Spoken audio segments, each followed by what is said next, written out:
This is the Social Skills Mastery Podcast, episode 266. To really compete as a professional or business owner, you have to own the room. That's why each week I bring you hot topics, tips, and expert interviews so you can stand out in competitive places. Let's get started.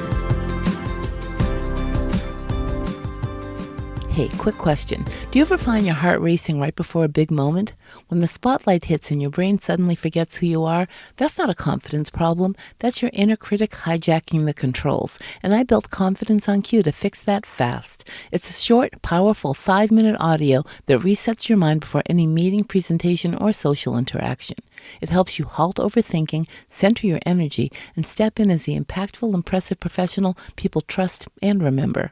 It'll train your thoughts, emotions, and energy to work together so you walk in composed, clear, and compelling. Go grab it now at socialconfidencepro.com/switch. It'll change how you show up in every high-stakes moment from here on out.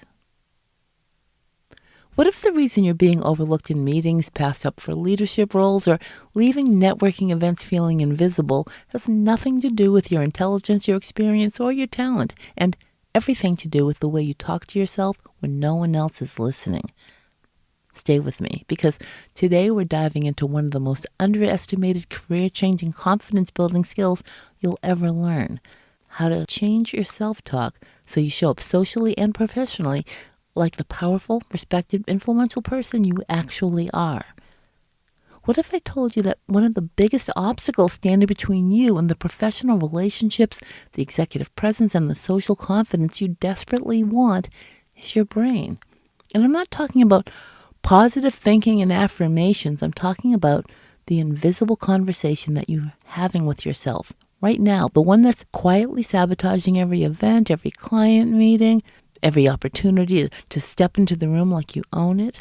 Stick with me, because I'm about to expose the 7 seemingly innocent thoughts that are keeping you socially stuck. Thoughts you probably said to yourself recently, and show you exactly how to rewire them so you can finally show up as the leader everyone else already sees in you. And by the way, if you're new to the show, I'm Susan Callender, and I help smart, socially hesitant professionals develop authentic executive presence without pretending to be someone they're not. Now, this is one of those episodes that could fundamentally shift how you show up in every work and social interaction from this point forward. But before we jump in, I want to give you a quick heads up about what's coming down the pipeline. I recently wrapped up an incredible mastermind event where I had the privilege of witnessing some extraordinary transformations in my clients. People just like you who went from dreading networking events to confidently commanding the room, from being overlooked in meetings to being the voice everyone listens to.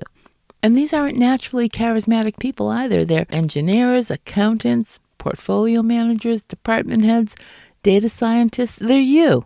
And what they've accomplished is proof that this work changes everything. So let me tell you what inspired today's episode. Just the other night, I was having dinner with a couple of colleagues, both brilliant people in their fields, both highly successful by conventional standards, and we were talking about professional relationships and networking, which, as you know, I love to talk about. And I started noticing something. These are people who've been exposed to my work and who understand the concepts that I teach and who've heard me talk about social confidence dozens of times. And yet they were still saying things, subtle things, that were completely undermining their ability to show up powerfully in professional situations. Here's what blew my mind. They didn't even realize they were doing it. The thoughts they were having sounded so reasonable and so innocent and so positive even, that they were missing how destructive these thoughts actually were. And that's when I realized I needed to do this episode, because so many of you were doing this very same thing. You're working on your social skills and you're trying to build better professional relationships, but you're sabotaging yourself with the way you're talking to yourself. And you don't even know it. Here's what I mean. Many of you are listening right now and you've set big goals for yourselves professionally. Maybe you want to expand your network. Maybe you want to be seen as a leader in your organization. And maybe you want to walk into any room and command respect. And here's what happens. You set that goal and you start working on it, but then you attend an event and it doesn't go as smoothly as you hoped. Or you give a presentation or you stumble over your words, or you try to build rapport with senior executives and it feels awkward. So you're halfway to your goal, but you're not quite where you need to be yet. This is completely normal, and this happens to everyone who's pursuing a version of themselves that's bigger than who they are currently. But here's the critical piece that most people miss. When you look at your current situation and when you notice that you're still not as socially confident as you want to be, what thoughts are you having about that? Because those thoughts are creating your results. Your current circumstances are what trigger the thoughts, and that creates the feelings that you have, which drive your actions, the actions that you take, which produces the results that become your new circumstance. It's just a cycle. And if you're not paying attention to your thoughts about where you currently are, you're going to stay stuck in that cycle forever. So I wrote down the 7 most common and most dangerous toxic thoughts that I hear from my clients. These are going to sound innocent, and you might even think that some of them sound positive, but I promise you, they're keeping you trapped. The first toxic thought is, I need to get better at socializing. Now, what I often hear is, Susan, I really want to get better at building relationships. And I stop them right there. Do you hear what's underneath that sentence? I need to get better at. That implies I'm not good enough at it now. And it sounds productive, and it sounds like a growth mindset, but it's actually perpetuating the belief that you're inadequate. Someone who already has the professional relationships they want would never think or say, I need to get better at this. They would think, I'm great at building meaningful connections, or people are naturally drawn to me. Now, I can already hear some of you saying, but Susan, I'm not good at socializing. That's why I'm listening to this podcast. And I get it. But here's the thing, and this is the whole lesson. You have to think like your future self before you can create the results that your future self has. You have to adopt the identity first. The results follow the identity, not the other way around. So even though you might not have the extensive network you want, you need to start talking to yourself like someone who's naturally gifted at professional relationships, because that's what creates the confidence. And the energy and the actions, all that builds the network. Let me give you another personal example. People often comment on how natural I am in social situations and how easily I connect with people and how comfortable I seem leading workshops or speaking to large groups. And that's true now. I'm very comfortable now.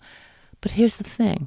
I was talking to myself this way years before I had the evidence to back it up. When I would walk into events feeling anxious, I wasn't telling myself I need to get better at this. I was telling myself I'm great at making people feel comfortable. I'm a natural connector. Did I always feel like that was true? No. But did I say it anyway? Absolutely yes. And that's what changed everything. Okay, the second toxic thought is I'm trying to be more confident in meetings. We'll use meetings as an example, but you can plug anything in there. This one's insidious. I'm trying to. I'm trying to is one of the most damaging thought patterns you can have.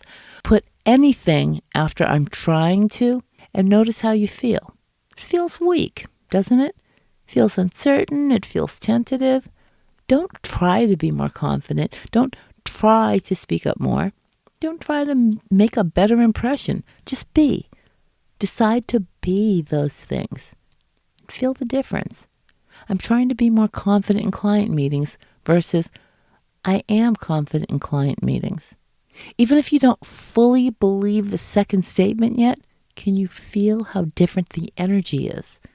The first thought makes you feel, as I said, tentative and hesitant and anxious even. And the second thought makes you stand taller and speak clearer and breathe deeper. And that's the energy that people respond to. The next toxic thought is, I'm working on my people skills. This one is really similar, but I want to call it out separately because I hear it so often. I'm working on. It sounds productive, doesn't it? It sounds like you're taking action, but energetically, it keeps you in the place of not having arrived yet. Someone who has presence and people skills doesn't think I'm working on it. They simply embody it. They walk into the room assuming that people will listen when they speak. They assume their insights are valuable, and they assume they belong in the conversation. So stop working on it and start being it. It'll totally change your demeanor. And let me pause here for a second because I want you to actually feel the shift in your body. We can do this right now. Wherever you are, whether you're commuting or at your desk or on a walk, I want you to physically just shift your posture if you can. And just sit up taller or stand up straighter and pull your shoulders back. And lift your chin ever so slightly. And take a deep breath. A long, slow breath in your nose. And blow it out through your mouth. Now say out loud or in your mind, I'm someone people naturally respect. I command attention when I walk into a room. My presence matters. Can you feel the difference? That's not positive thinking fluff. That's your nervous system responding to different neural pathways. That's your physiology catching up to your psychology, and that's what people pick up on when they interact with you. The fourth toxic thought is, I'll never get the promotion. This one is absolutely devastating, and I hear variations of it constantly. They'll never see me as leadership material. I'm not political enough to move up. Someone more charismatic always gets chosen over me, blah, blah, blah. Here's what makes this thought so dangerous. It masquerades as realism. You think you're just being honest about your chances and facing facts and protecting yourself from disappointment. But what you're actually doing is making a decision on behalf of the promotion committee. You're rejecting yourself before they even have a chance to consider you. And let me be very clear about something.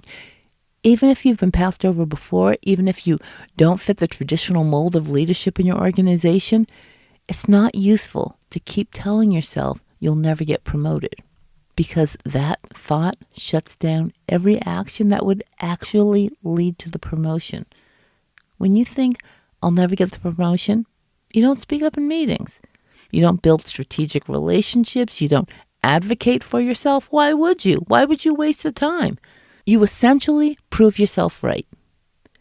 If you want the promotion, if you deserve the promotion, if getting the promotion would change the trajectory of your career, and you're walking around thinking, I'll never get it, you're actively sabotaging your own success.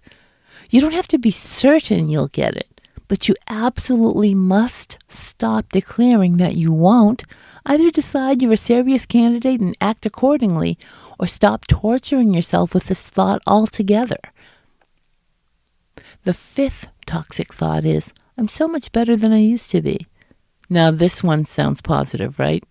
You're giving yourself credit, you're acknowledging progress, but stay with me here because this is subtle but critical.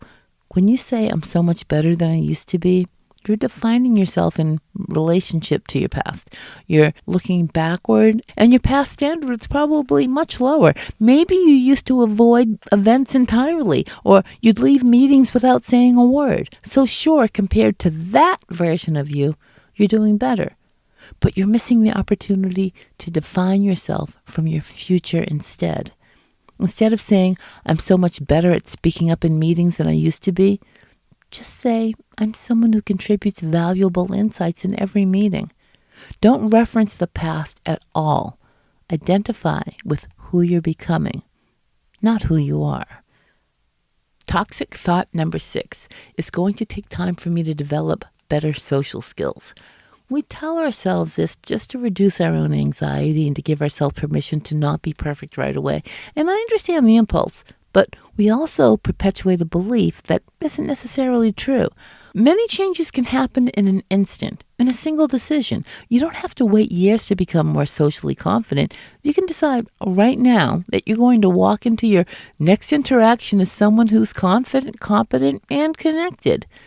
When you tell yourself this is going to take a long time because I've struggled with this my whole life, you're programming yourself for a slow, painful journey. Why not program yourself for rapid transformation instead? The 7th toxic thought is, Where I come from, we don't talk like that. I had this conversation with one of my friends recently. I was encouraging her to start identifying herself as someone who's naturally confident and influential.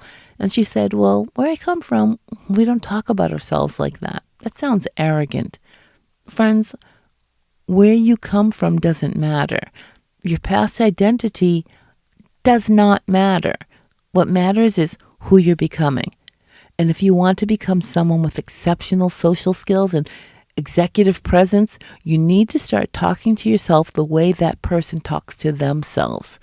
Now, let me pull back and just show you the pattern underneath all these toxic thoughts. What they all have in common is this. They're defining you based on your past or your current limitations instead of your future potential. And here's what I've learned after years of coaching high-achieving professionals. The fastest way to stay stuck is to keep telling yourself stories about who you've been. The fastest way to transform is to start identifying with who you're becoming. There's nothing wrong with you. You don't need to be on the What's Wrong With Me program, cataloging all the ways you're socially awkward or professionally inadequate. What if instead you went on the What's Right With Me program?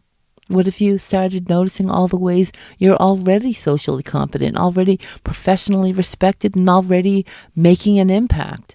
So here's what I want you to do. Starting today, I want you to become a scholar of your own thoughts. Start paying attention to how you talk to yourself about yourself and your confidence and your relationships.